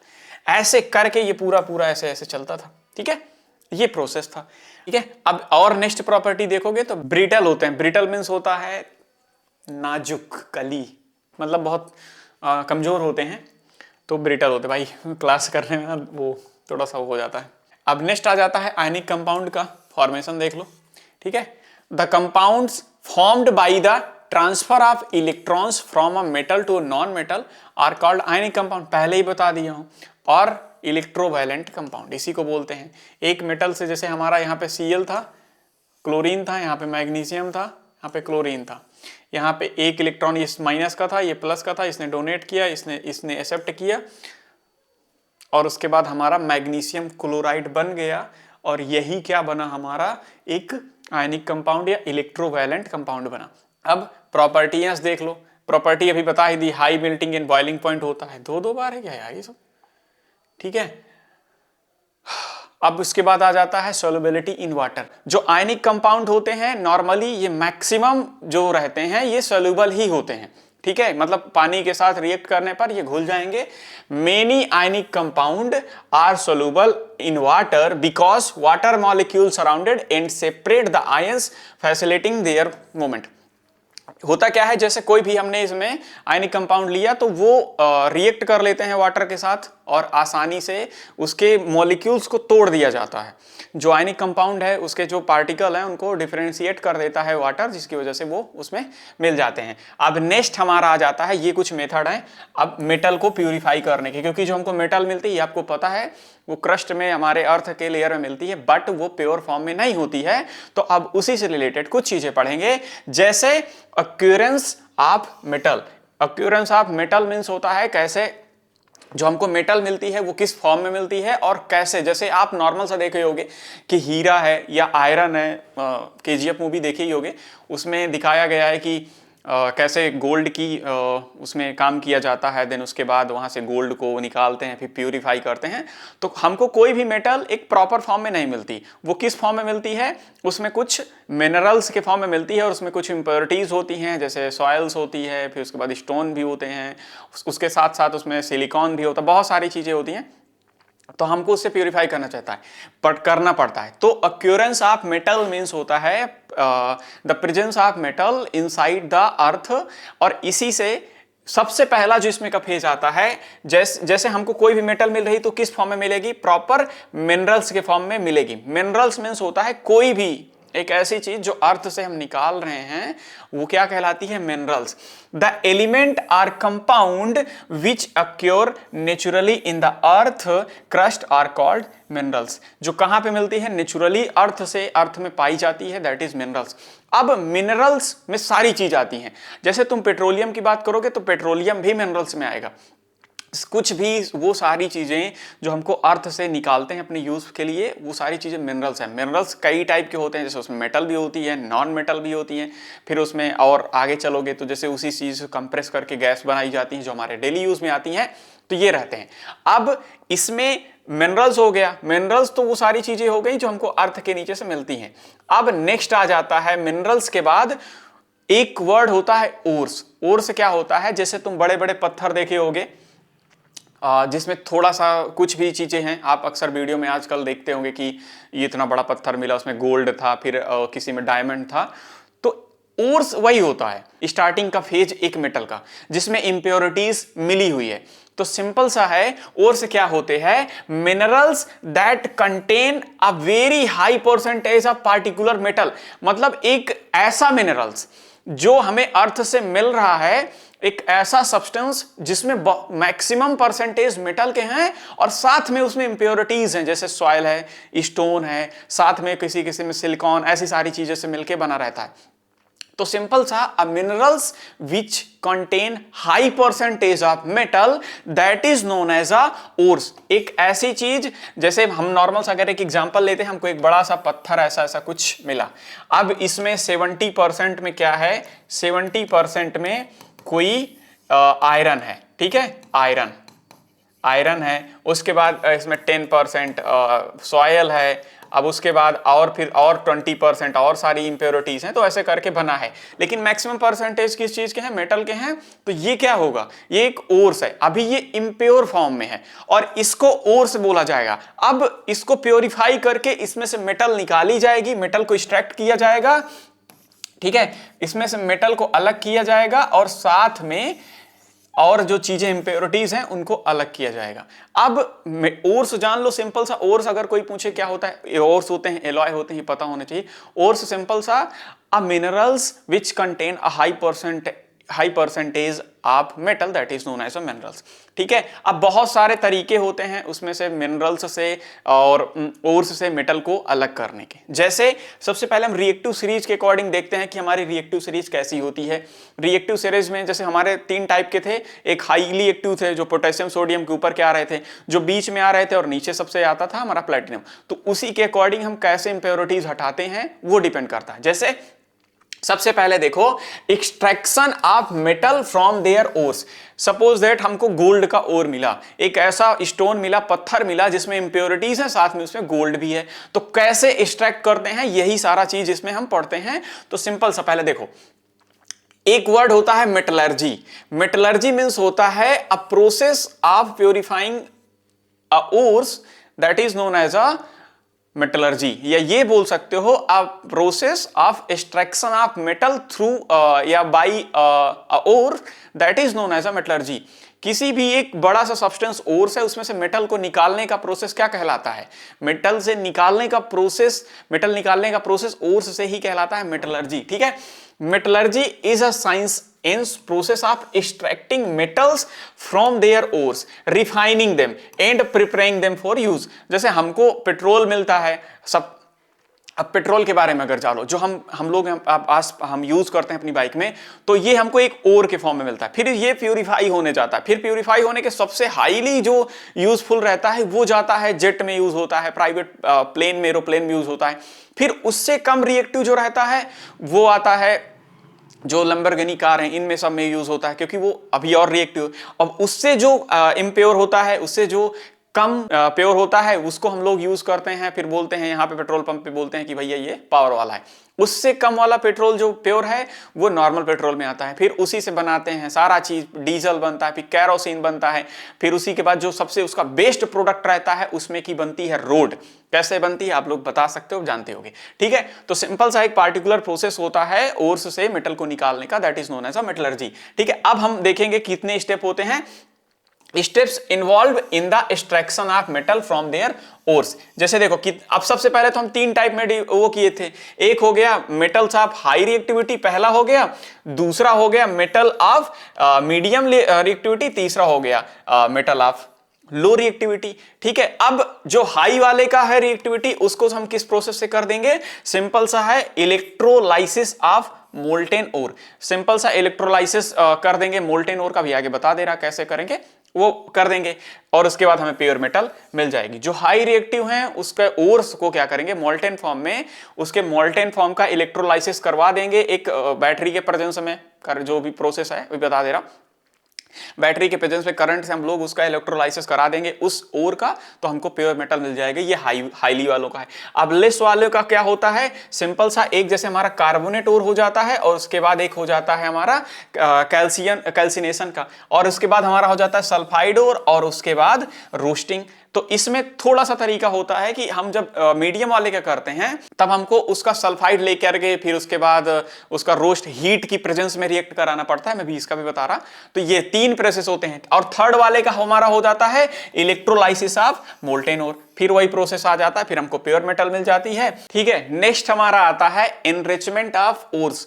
होता क्या है, जब हमको कोई भी सब्सटेंस मिल रहा है, सपोज दैट हमको इतना बड़ा पत्थर मिला जिसको अंदर पता है कि हमें 0.5% गोल्ड है, तो सबसे पहले तो हम उसमें से मेजर चीजें हटाएंगे। ठीक है, अब उसके हटाने के लिए हमारे पास बहुत प्रोसेस होते हैं, और उसी प्रोसेस को बोलते हैं gang, GANGU, gang. It means the process of eliminating or separating soil, stone, silicates from a ores, that is known as a gang। जैसे एक वर्ड देखो सिंपल, और इसके बहुत मेथड होते हैं। जैसे हम इलेक्ट्रोमैग्नेटिक मेथड यूज कर सकते हैं, इलेक्ट्रोमैग्नेटिक मेथड उसमें यूज होता है, और इलेक्ट्रोमैग्नेटिक सेपरेशन मेथड यूज होता है, फ्रूट फ्लोटेशन होता है। ये सारे के सारे मेथड हैं। जैसे मैं एक नॉर्मल सा यहाँ पे जब हम देखेंगे एक नॉर्मल सा, सबसे पहले जो हमको मिल रहा है वो अभी इसमें बहुत सारी इंप्योरिटीज हैं। तो बहुत सारी इंप्योरिटीज से हमको कम इंप्योरिटीज में लाने के लिए सबसे पहले हम उसको ऐसे करेंगे, जैसे यहां पे कोई भी ओर था उसको हमने यहां पे डाला, ठीक है। अब उसके बाद ये पाउडर और इसमें जब गया तब इधर जो ये मैग्नेटिक एक वो लगा था, जो मैग्नेटिक वाला था, तो सपोज दैट हमने आयरन की छोटी छोटी आयरन को हमें प्योर करना था, हमने यहाँ पे एक पाउडर डाल दिया, तो जो नॉन मेटल है वो इधर इकट्ठा हो गया, ठीक है। अरे गांव में देखे होगे कि गांव में पंखा चलाते हैं जिसमें से जब धान है या गेहूं जैसी चीज़ों को सेपरेट करना रहता है तो उसमें जो वेस्ट हल्का रहता है उड़ जाता है, और जो गेहूं और धान रहता है वो भारी रहता है तो वहीं रुक जाता है। सेम यहाँ पे होता है, यहाँ पे मैग्नेटिक लगा होता है तो यहाँ पे हमारा मेटल का वो फॉर्म कलेक्ट हो रहा है जिसमें मेटल के परसेंटेज ज्यादा है, और यहाँ पे एकदम बेस्ट प्रोडक्ट यहाँ पे इकट्ठा हुआ जा रहा है, ठीक है। अब उसके बाद इस प्रोडक्ट को अब भी इसमें इंप्योरिटीज हैं, तो अब इसको प्योर करने के लिए हम नेक्स्ट प्रोसेस में जाते हैं, और नेक्स्ट प्रोसेस में जाते हैं तो हम लोग उसमें कई टाइप पढ़ते हैं, जैसे extraction of metals in low activity series, ठीक है। जो हमारी एक्टिविटी सीरीज थी उसमें जो हमारे सबसे नीचे वाले कंपाउंड थे, सबसे नीचे वाले मेटल थी, उनको कैसे एक्सट्रैक्ट करते हैं, सेपरेट करते हैं। जैसे सबसे नीचे हमारा प्लेटिनम था, अब प्लेटिनम जैसी चीजें हैं, हाइड्रोजन जैसी चीजों को कैसे करते हैं, तो कुछ नहीं करना, इनको नॉर्मल सा तुम हीट करा दो, किसकी प्रेजेंस में, ऑक्सीजन की प्रेजेंस में, मतलब अपने नॉर्मल आसपास में थोड़ा सा हीट दे दो, और हीट देने के बाद ये प्योर हो जाएंगे। जैसे जो हमको HGS मिलता है, इस जब हाइड्रोजन को अलग करते हैं, सेपरेट करते हैं, तो इस प्रोसेस को बोलते हैं सीनाबार, ठीक है। जब HGS लिया, इसको किसकी, ऑक्सीजन की प्रेजेंस में हीट करा दिया तो हमको HGO मिल गया एंड साथ में SO2 मिल गया, ठीक है। अब हमको ये क्रूड मेटल मिल गया और यहीं से फिर हम आसानी से इसको अलग कर लेंगे, ये हो जाता है। अब HGO था, फिर उसके बाद फिर से हीट करा दिया तो हमें Hg मिल गया। तो सबसे पहला प्रोसेस क्या था, HGS को हमने हीट कराया, किसकी प्रेजेंस में, ऑक्सीजन की प्रेजेंस में, तो हमको HGS मिला, क्रूड मेटल मिला। क्रूड मतलब होता है अब भी इसमें इंप्योरिटीज हैं बट ये प्योर हो चुका है। इसके जैसे यहां पे ये 30% प्योर था, जब एक बार इसका प्रोसेस कराया तो ये 70% प्योर हो गया। अब जब फिर से हम लोग इसको हीट करा देंगे, इस सॉलिड फॉर्म को हीट करा देंगे, तब हमको जो हाइड्रोजन मिलेगा वो प्योर फॉर्म होगा 100%, ठीक है। ये तो नॉर्मल सा जो लो रिएक्टिविटी सीरीज के एलिमेंट हैं उनको अगर आपको प्योर कराना है तो ऑक्सीजन की प्रेजेंस में हीट करा दो तो हमको क्रूड मेटल मिला। कभी कभी अगर एक नंबर में ऐसा क्वेश्चन पूछ लेता है कि व्हाट इज सिनाबार, देन उसमें ऑप्शन दे देता है। अगर एक नंबर में पूछ रहा है तो तुम लिख सकते हो द एक्सट्रैक्शन या फिर the purifying process of hydrogen that is known as a cinnabar. जैसे सपोज दैट एक क्वेश्चन दे दे कि which process used in extraction of hydrogen, then option दे दिया तो ठीक है। अगर एक नंबर में पूछ लिया तो सिनाबार, ठीक है। अब यहां पे जैसे कॉपर का ग्लांस देख सकते हो, तो कॉपर पाइराइट था, कॉपर पाइराइट को हमने ऑक्सीजन के और साथ में ऑक्सीजन की प्रेजेंस में हीट करा दिया तो हमको कॉपर ऑक्साइड मिल गया, और उसी के साथ हमको सल्फर डाइऑक्साइड मिल गया।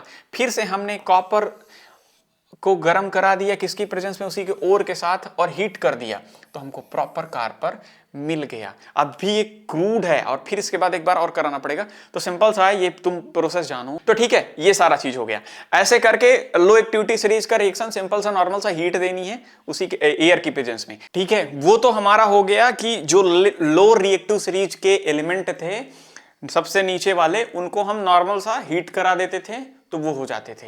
अब नेक्स्ट जो हमारा आता है, जो मिडिल के आते हैं, middle reactivity series, middle activity series के एलिमेंट हैं। एक्टिविटी सीरीज के मिडिल वाले एलिमेंट जैसे लेड हो गया, जिंक हो गया एंड कॉपर हो गया, आयरन हो गया, ये सारे के सारे iron, zinc, lead, copper and other metals जो मिडिल में पाए जाते हैं, उनको कैसे हम प्योर करते हैं। ये जब भी मिलते हैं तो पहले ही जब मैं रिएक्टिविटी सीरीज यहां पे बताया था तो मैंने बताया ये दो फॉर्म में मिलती हैं।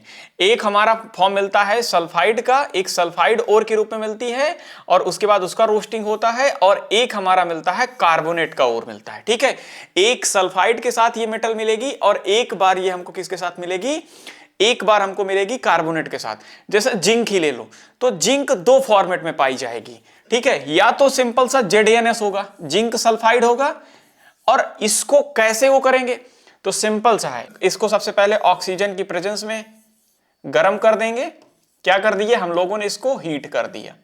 ठीक है, अब जब इसको हमने गर्म किया ना, तो गर्म करने के बाद जिंक रिएक्शन करेगा ऑक्सीजन के साथ और जिंक बना लिया जिंक ऑक्साइड, एंड साथ में बन गया हमारा यस, रिएक्ट कर लिया O के साथ, तो हमारा बन गया SO2 सल्फर डाइऑक्साइड।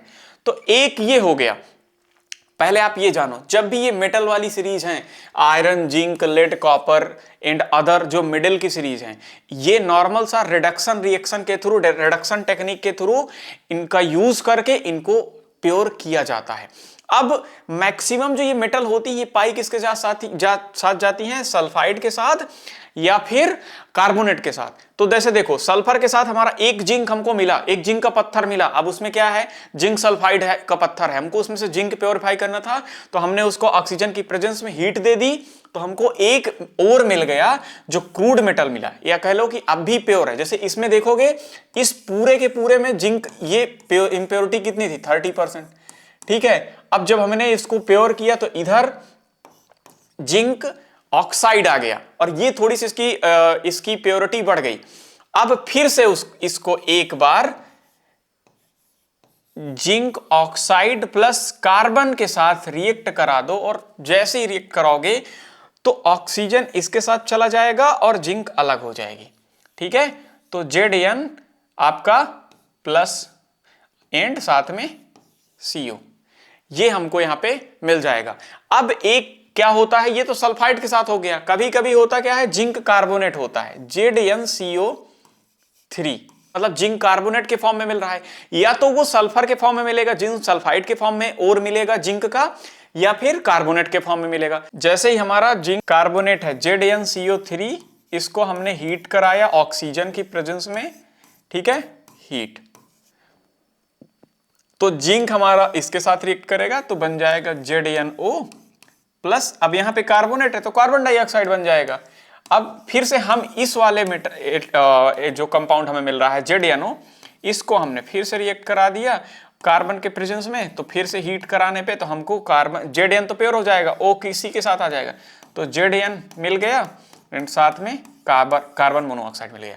तो ये प्रोसेस होता है कि अगर कोई भी पूछे कि जो मिडिल के एलिमेंट हैं उनको कैसे प्योर करते हैं, तो उनका नॉर्मल सा रिडक्शन टेक्निक के थ्रू करते हैं। रिडक्शन टेक्निक में होता क्या है, 2 बार इसको हम लोग को प्योरीफाई कराना पड़ता है, 2 बार रिएक्शन करानी पड़ती है, तो 2 बार में प्योर हो जाता है।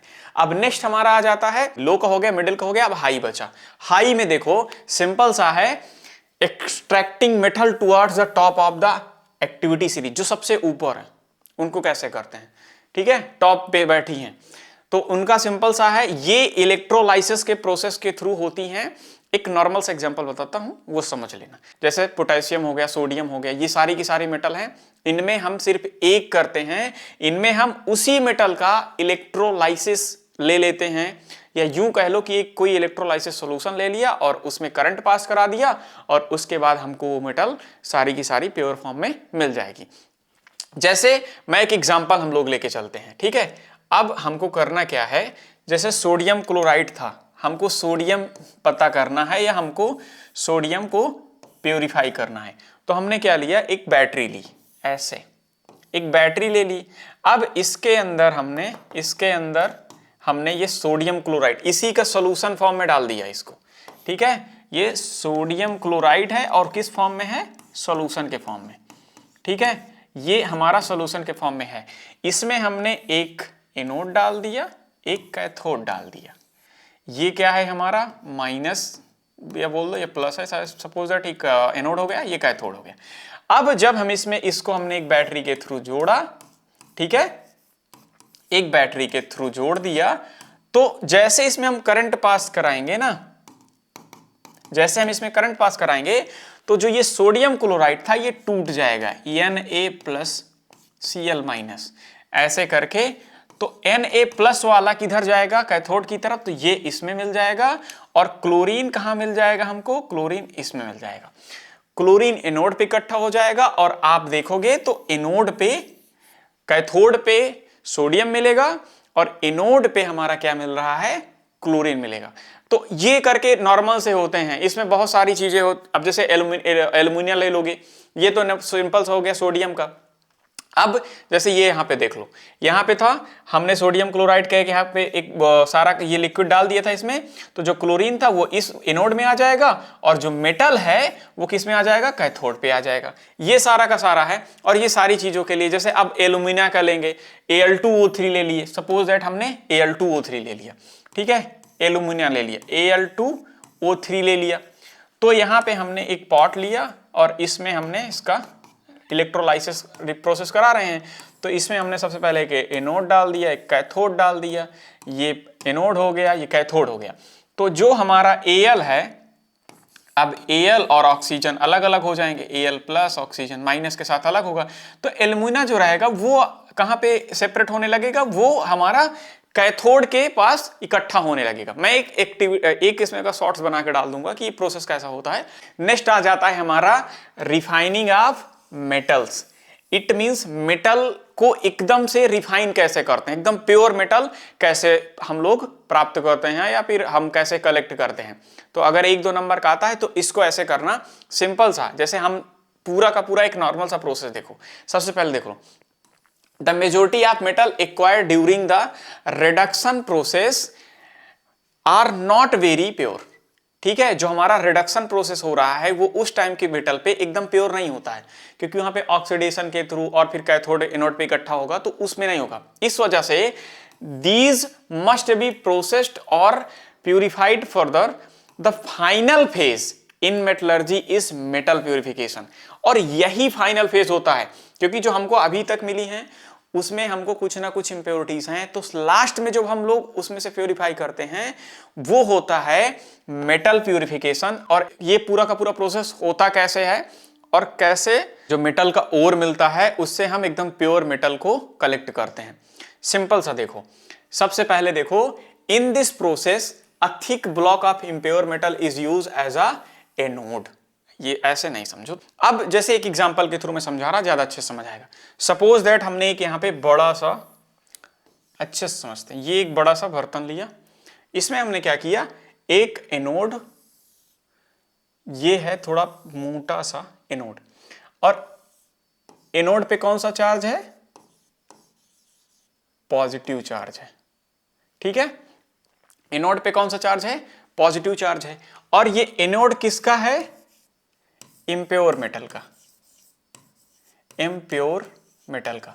अब एक बात याद रखना, ये इम्प्योर मेटल उसी की होगी जिसको हम प्योरीफाई कर रहे हैं। और साथ में इधर एक हम हल्की पतली सी, थोड़ी पतली सी एक यहां पे कैथोड लगा देंगे। किससे लगा देंगे, कैथोड लगा देंगे। एंड साथ में ये क्या होगी, ये प्योर मेटल होगी, ये प्योर मेटल होगी, ये प्योर मेटल या फिर कॉपर होगा। साथ में इसमें हमने सॉल्यूशन डाल दिया, ये देखो सारा का सारा ये सॉल्यूशन। अब ये सॉल्यूशन कैसा होगा,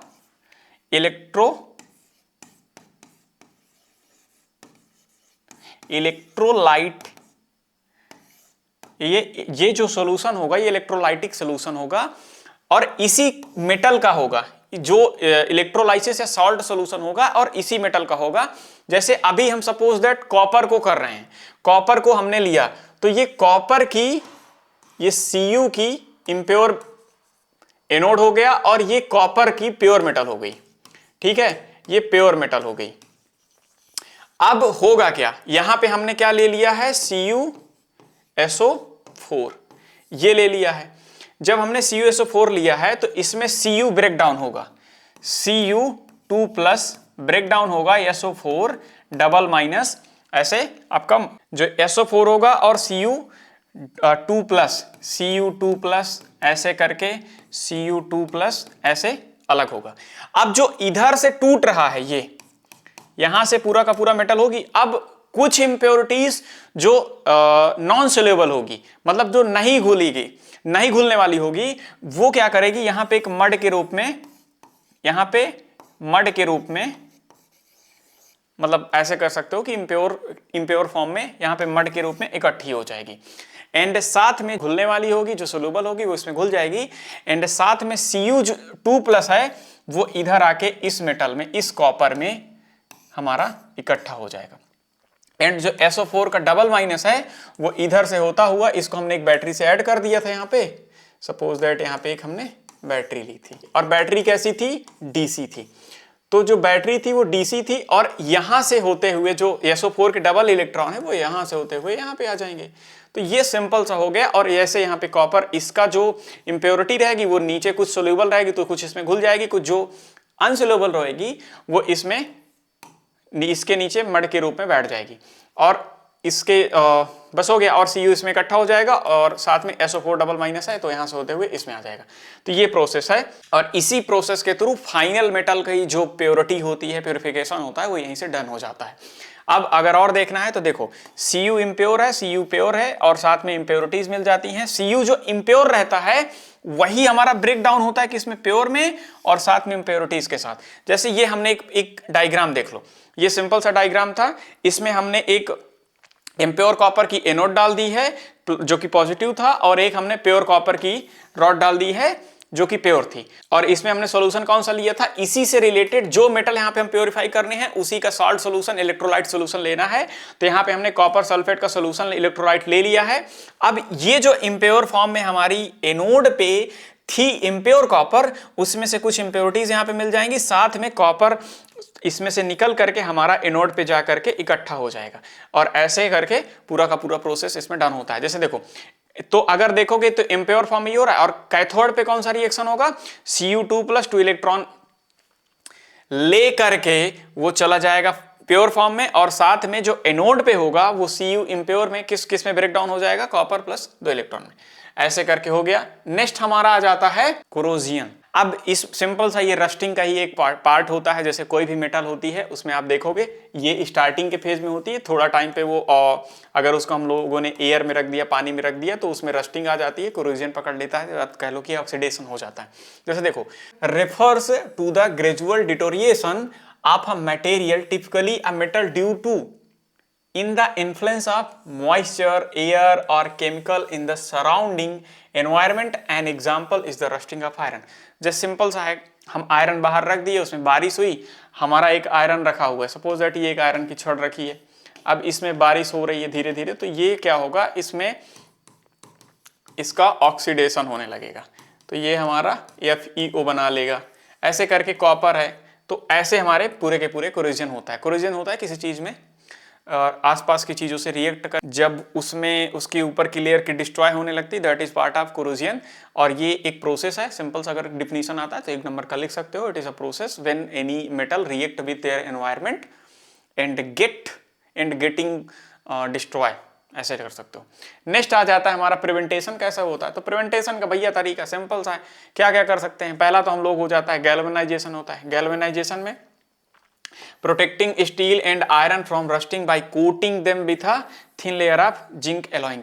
होता क्या है गैल्वेनाइजेशन में, सपोज दैट हमारा जिंक है या फिर हमारी आयरन है, उसकी रॉड ले ली, ऐसे रॉड है हमारी, अब इसके ऊपर एक पतली सी हम लोगों ने, इसके ऊपर हमने एक पतली सी जिंक एलॉय की, मतलब एक मिक्सचर की, यहाँ पे हमने एक प्लेट चढ़ा दी। यहाँ जैसे हम लोगों ने यहाँ पे एक ये रॉड थी, ठीक है, एक ये रॉड है, अब इसमें हम लोगों ने एक पतली सी लेयर चढ़ा दी, तो ये क्या हो जाएगी, that is known as a galvanization. अब जो मेटल है, मेटल्स के ऊपर एक जिंक की लेयर पतली सी चढ़ा देना, that is known as a galvanisation.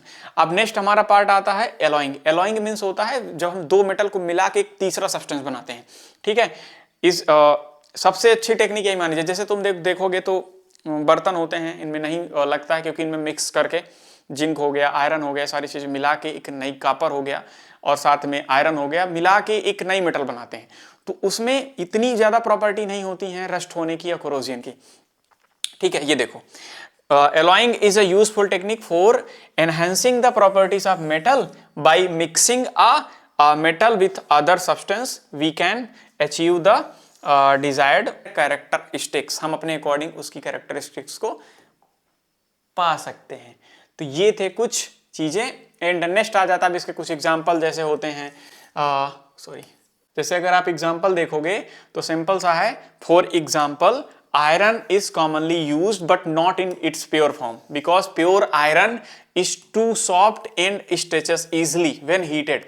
हम लोग जो यूज करते हैं जैसे कोई भी चीज है, यही है, सपोज दैट कि ये प्योर आयरन नहीं होती है, इसमें मिक्स होता है, नहीं तो प्योर आयरन रहेगा तो बहुत जल्दी टूट जाएगी, क्योंकि उसमें जो ब्रिटल वाली प्रॉपर्टी है वो यूं कह लो कि एकदम से होती है बट उतनी ज्यादा हाईली नहीं होती। इस वजह से हम इसको मिला करके however when we carbon is combined with a small amount of carbon 0.05% it become much harder, ठीक है, and stronger। तो ये कुछ तरीके होते हैं एलॉइंग के, किस चीज से बचाने के लिए, कोरोजन से बचाने के लिए। और कुछ हो गया, फिर उसके ऊपर हमने पेंट कर देते हैं और साथ में कई बार हम लोग उसमें ग्रीसिंग कर देते हैं। तो ये सारे के सारे प्रोसेस होते हैं और यहीं से ये चैप्टर हो जाता है भैया आपका खत्म। आई होप आपको चैप्टर अच्छा लगा होगा। मिलते हैं फिर हम लोग नेक्स्ट क्लास में और बहुत अच्छी सी क्लास के साथ मिलेंगे। आशा करता हूं आपको ये चैप्टर अच्छा लगा होगा। तो नेक्स्ट वीडियो किस चैप्टर पे चाहिए, किस क्लास पे चाहिए, कमेंट करके बता देना। तो चलिए मिलते हैं अगले वीडियो में, तब तक के लिए जय हिंद जय भारत। एक लाइक करके जाना और साथ में थोड़ा शेयर कर देना, क्योंकि मेहनत बहुत लगती है वीडियो बनाने में, अभी बहुत रात के बज गए हैं 1-2, तब ये वीडियो शूट कर रहा हूं। तो चलिए मिलते हैं अगले वीडियो में, तब तक के लिए जय हिंद जय भारत।